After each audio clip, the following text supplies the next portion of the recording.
কেউ একজন বলছিল পেটে ক্ষুধা নিয়ে ঘুমানো যায়, কিন্তু মন খারাপ নিয়ে ঘুমানো যায় না।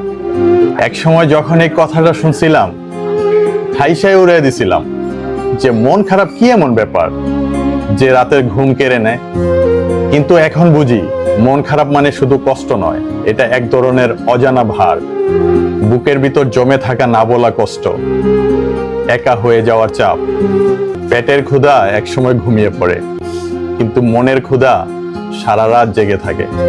মন খারাপের সময়গুলোতে পৃথিবীটা অনেক দূরের মনে হয়, কাছের মানুষগুলো অনেক অচেনা হয়ে যায়।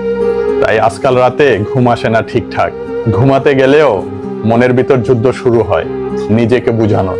বিশ্বাস করেন, পেটের ক্ষুধা সহ্য করা অনেক সহজ, কিন্তু মনের কষ্টগুলো মানুষকে জীবন্ত লাশ বানিয়ে দেয়।